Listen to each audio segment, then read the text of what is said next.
Hoje a gente vai dar uma olhada mais de perto em alguns trechos de O Olho Mais Azul, da Toni Morrison.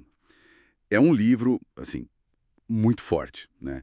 Leva a gente para Ohio, anos 40, e foca na Pecola Breedlove, uma menina negra com um sonho de ter olhos azuis.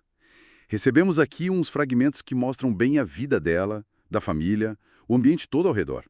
A ideia é tentar entender as mensagens principais sobre beleza, sobre raça, identidade, que estão nesses textos.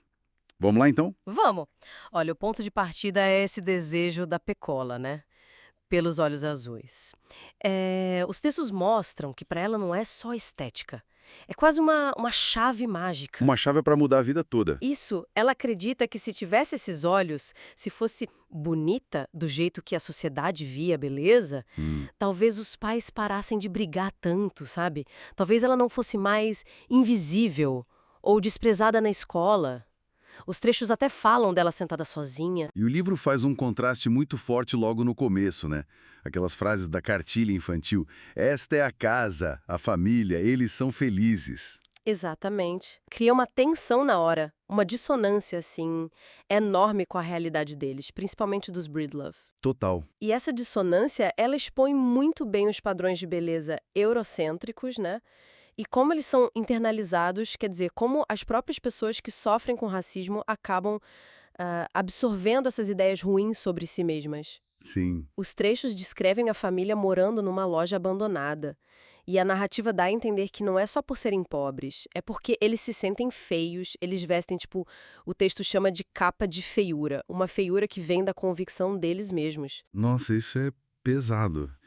E a gente vê isso na dinâmica da família. A mãe, a Pauline, os textos mostram como ela parece achar mais ordem, mais valor cuidando da casa da família branca onde trabalha. Sim, é verdade. Mais do que na própria casa, com a própria família. É como se ela se afastasse da identidade dela, sabe? Buscando um refúgio naquelas ideias de beleza, de romance do cinema, que o texto até aponta como algo destrutivo para ela. E o pai, o Shirley, o histórico dele é bem complicado também, né? Muito. Abandono, trauma, os trechos detalham bem isso. E essa bagagem toda distorce a forma como ele demonstra afeto, que muitas vezes vira violência. É. As brigas entre ele e a Pauline são descritas quase como um ritual sombrio, um formalismo, o texto diz. Talvez a única conexão que resta ali. Uma coisa meio distorcida da intimidade. E tudo isso esmaga a Pecola, né? A escola, por exemplo, vira mais um lugar de... De isolamento, humilhação. Pois é, e ela sofre zombaria de todo lado. Inclusive de outras crianças negras. Tem aquela cena da Maureen Peel, a menina de pele mais clara, mais rica. Ah, sim, que grita pra ela. Isso. Eu sou bonita e vocês são feias, pretas e feias. É cruel. E até uma coisa banal como ir comprar doce vira uma experiência de invisibilidade total. A cena com o Sr. Jakubowski. Nossa, essa cena é marcante. Ele mal olha pra ela. Exato. Hesita em tocar a mão dela pra dar o troco. É a invisibilidade na prática. Mas aí tem a narradora, a Cláudia.